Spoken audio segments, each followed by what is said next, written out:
Тютен сидела в своей пещере, безмолвно глядя на конверт с деньгами, который оставил CEO Туан. Эта сумма могла бы помочь ей свести концы с концами, купить одежду и продукты, но она не могла ее принять. С того дня, как она покинула дом мужа, она дала себе обещание жить на собственных силах, несмотря на любые трудности, не опираясь на чужую помощь. Она убрала конверт в угол, глубоко вздохнула и встала, взяв на плечо старую бамбуковую корзину. Решив отправиться в лес за дровами для продажи, она тихо вышла на тропинку, усланную сухими листьями. Сквозь кроны деревьев солнечный свет пробивался, создавая на ее изношенной одежде причудливые пятна. Добравшись до знакомого леса, Тутин огляделась, выбирая подходящие бамбуковые заросли и древесину для заготовки. Осторожно используя острый нож, она начала рубить отрезки дерева, аккуратно складывая их и связывая в пучки. Пот стекал по ее лбу, а худые загрубевшие руки не устанавливали от тяжелого труда. Она понимала, что только упорный труд поможет ей выжить, не прося милости у кого-либо. Когда она собрала достаточное количество дров, она с усилием взяла корзину на спину и медленно пошла вниз к рынку. По дороге ее ноги дрожали от усталости, но она упорно продолжала идти. На рынке она аккуратно поставила пучки дров в угол, перевела дыхание и начала продавать. Люди постепенно обращали на нее внимание. Кто-то, зная ее историю, сжалился и купил дрова, а кто-то смотрел с любопытством, но Тутин не обращала на это внимания. Она была сосредоточена на продаже, надеясь заработать немного денег для покупки необходимых вещей. Когда почти все дрова были проданы, она тщательно пересчитала заработанную скромную сумму, понимая, что для нее это была настоящая плата за упорный труд. Затем она зашла в маленький магазин и купила несколько предметов первой необходимости – соль, растительное масло и немного сухих продуктов, чтобы привезти их обратно в пещеру. Выходя с рынка, она почувствовала, как внутри стало немного легче. Несмотря на то, что жизнь все еще оставалась трудной, Тютен знала, что, продолжая стараться, она сможет сама о себе позаботиться, не полагаясь на жалость других. Вечернее солнце постепенно угасало, и ее маленькая фигура растворялась на грунтовой дороге, но в ее глазах по-прежнему сияли стойкость и решимость не сдаваться.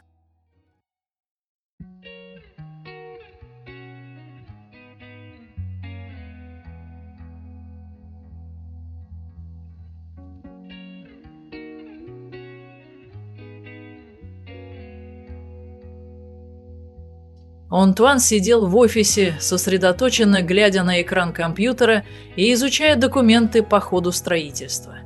Проект находился на важном этапе, и ему необходимо было лично отправиться на объект для проверки ситуации. В этот момент в офис зашла секретарь, тихо постучала в дверь и сказала: «Антуан, объект требует вашего немедленного осмотра. Инженерная бригада уже ждет». Не раздумывая, он кивнул, быстро собрал документы и вместе с секретарем покинул офис. Автомобиль покатился по грунтовой дороге, ведущей на объект, где гудели машины, а рабочие усердно трудились. На объекте Антуан вышел из машины, надел защитную каску и вместе с командой инженеров приступил к проверке. Глядя на постепенно обретавшую форму дорогу, он был доволен, но продолжал внимательно осматривать каждую деталь. «Дорогу необходимо дополнительно укрепить, чтобы избежать оползней в сезон дождей», – сообщил один из инженеров. Антуан кивнул и обсудил дальнейшие меры. В этот момент его взгляд уловил знакомую фигуру. Тутин с корзиной из бамбука на плече шла мимо объекта. Увидев его, она застыла на месте. Немного сомневаясь, она глубоко вздохнула и поспешила к нему, крепко держа в руках тканевую сумку. «Антуан!» – позвала она, голос ее звучал несколько взволнованно. Он обернулся и с удивлением посмотрел на нее. «Ты в порядке?» Не дождавшись ответа, Тутен открыла сумку и вынула конверт с деньгами, который он оставил ранее. «Ты дал мне эти деньги, но я не могу их принять. Я хочу вернуть их».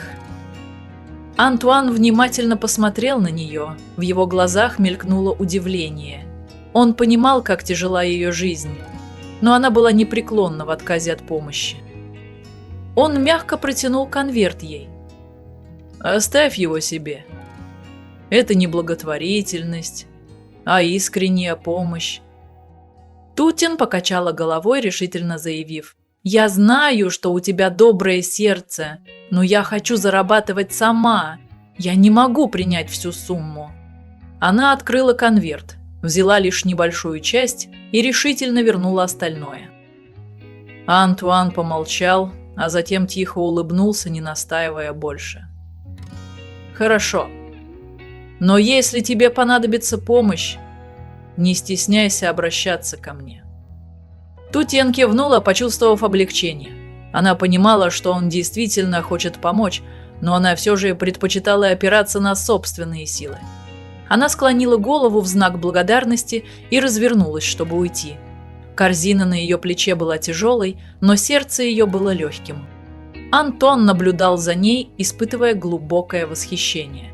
Эта девушка, несмотря на все трудности, остается стойкой и никогда не теряет своего достоинства.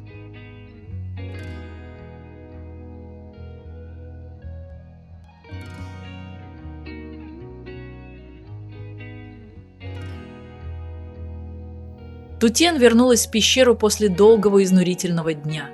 Вечерний ветер прошелся по ее старой одежде, неся с собой холод, который проникал в каждую трещину ткани. Оглядываясь по сторонам в своей небольшой пещере, она вздохнула. Хотя ей приходилось привыкать к такому образу жизни, порой одиночество все же заставляло ее погружаться в смутные воспоминания о прошлом. Она отложила корзину из бамбука, расправилась и взяла маленькое ведерко. Направившись к ближайшему ручью за водой, босые ноги легко ступали по прохладной воде, когда она наклонилась, осторожно набирая полные ведра. Глядя в прозрачную воду, в которой отражалось ее тощее лицо, она ощутила глубокую боль. Когда-то у нее был дом, была семья, а теперь лишь она одна против жестокой судьбы. Вернувшись обратно, она собрала немного лесных овощей по дороге. Ее загрубевшие руки осторожно выбирали и отламывали каждый молодой лист, аккуратно складывая в корзину. У нее было немного вариантов для еды, но каждое растение, каждое зернышко риса, добытое и собранное собственными руками, несмотря на свою простоту, имело для нее особую ценность. Оказавшись в пещере, она разожгла огонь, поставила котелок на плиту и засыпала в него рис. В мерцающем свете огня ее мысли нахлынули. Она вспомнила дни, когда жила в доме мужа, те моменты, когда сдерживала слезы, чтобы сохранить хоть какое-то тепло домашнего очага, но в итоге все было безжалостно разрушено. Воспоминания о холодной свекрови и неверном муже, как ледяной ветер, пронзали ее сердце. Опустив голову, она нежно помешивала кашу, а глаза ее уже наполнялись слезами. Она не хотела рыдать, но накопленное чувство унижения не позволяло ей сдержаться. Когда каша была готова, она наложила ее в небольшую тарелку, слегка остудила и медленно начала есть. Простой вкус каши и легкий аромат, казалось, лишь усугубляли горечь в ее сердце. Она вспоминала семейные обеды, смех и разговоры минувших дней, но теперь вокруг была лишь бездонная пустота. Она уселась в углу, чувствуя, как тепло от тарелки проникало в ладони, но не могло согреть ее сердце. Все было потеряно, и рядом никого не осталось. Тихо по щекам текли слезы. Она не рыдала истово и не искала утешения в обвинениях, просто позволяла слезам течь вместе с потоком своих мыслей. В тишине ночи шум ветра снаружи казался тихим шепотом, передающим всю накопившуюся грусть.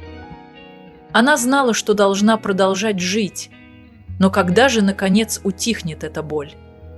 И найдется ли когда-нибудь место, которое по-настоящему станет ее домом?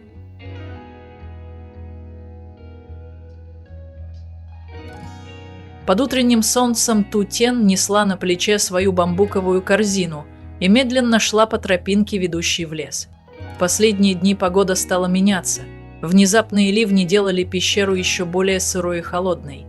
Ей требовалось хотя бы временное убежище, которое могло бы защитить от дождя и солнца в ненастные дни.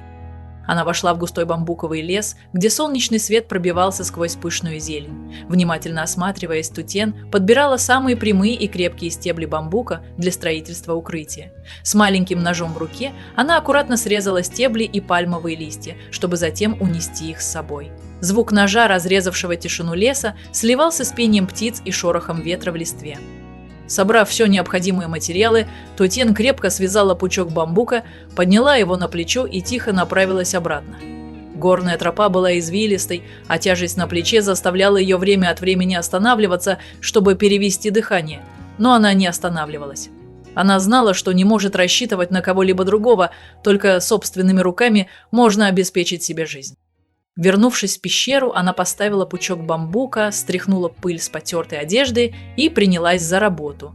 Тщательно меряя, она устанавливала каждый бамбуковый столб, используя крепкие лианы для надежной фиксации. Большие листья, сложенные друг на друга, образовывали скромную крышу, способную защитить от дождя и солнца. Капли пота стекали по ее лбу, руки становились грубыми от труда, но взгляд оставался полным решимости. У нее не было никаких материальных благ, но была воля продолжать жить. Поздним вечером, наконец, маленький навес был готов. Тутен молча наблюдала за результатом своего труда, испытывая тихую гордость.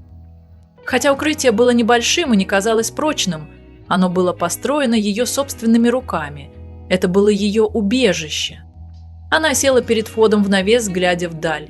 Небо постепенно темнело, а прохладный ветерок, проникающий через долину, приносил с собой запах земли и леса.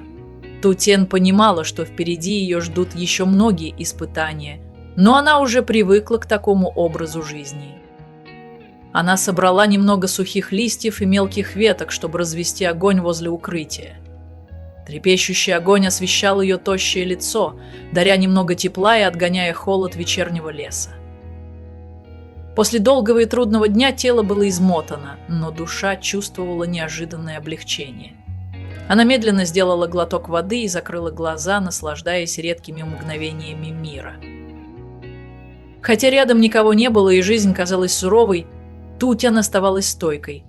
Она больше не полагалась на помощь других. Теперь она сама строила свою новую жизнь, даже если это означало жить в одиночестве.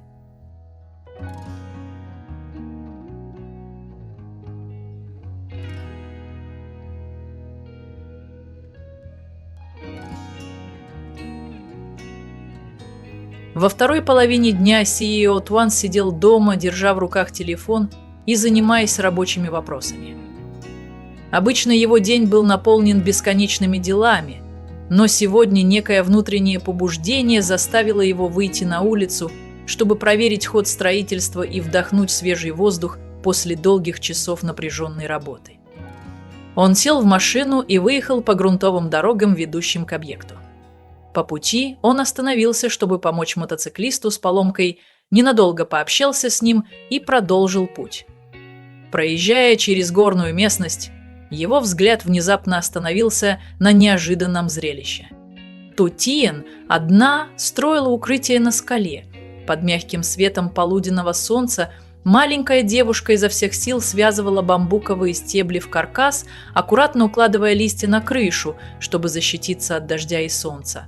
Вид ее самостоятельной работы и упорства вызвал у Туан глубокое уважение. Не раздумывая, он остановил машину, снял каску и подошел к ней. «Тебе нужна помощь?» – сказал он теплым, глубоким голосом, что заставило Тутен вздрогнуть. Она обернулась, удивленная появлением Антуан, но не успела и возразить, как он засучил рукава и взял в руки один из бамбуковых стеблей, чтобы помочь ей установить конструкцию. Под его чуткой помощью работа шла быстрее. Тутен молча наблюдала за этим мужчиной, Сиео Туан, который не боялся грязи и трудностей, чтобы вместе с ней построить маленькое убежище. Как только конструкция была готова, начался сильный дождь. Оба поспешили укрыться в навесе, сидя у теплого огня, ожидая, когда дождь стихнет. Тепло огня разгоняло холод после дождя. «Тебе не одиноко, живя так одной?» – спросил Антуан, глядя на серое небо за окном. Тутен помолчала, затем тихо улыбнулась сквозь печаль. «Одиночество – это то, к чему я уже привыкла», – ответила она. Туан ничего не стал добавлять. Он понимал, что эта девушка пережила слишком много боли, чтобы теперь ожидать что-либо от окружающих. Когда дождь прекратился, он встал, вернулся к машине и перед отъездом протянул ей небольшой подарок. «А оставь это себе, всего лишь несколько необходимых вещей», — сказал он. Тутен смущенно, но в конце концов приняла подарок, тихо кивнув в знак благодарности. Антуан улыбнулся и сел в машину, продолжая свои дела. Когда небо прояснилось, осталась только Тутен, сидящая у огня. Мерцающие языки пламени отражались в ее глазах, раскрывая все накопленные чувства. Возможно, даже среди жизненных бурь найдутся люди, готовые протянуть ей руку помощи без всяких условий.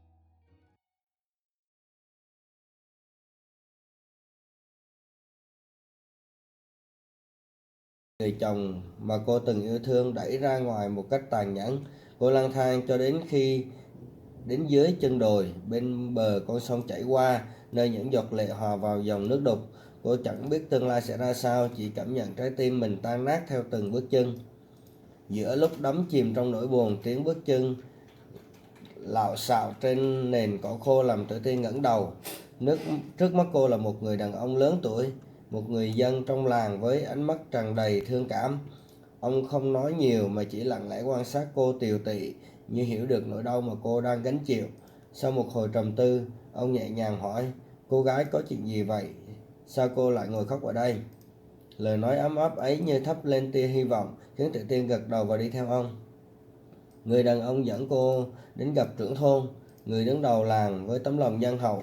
Tại nhà trưởng thôn, ánh mắt cảm thông của ông dường như đã xoa dịu phần nào nỗi buồn của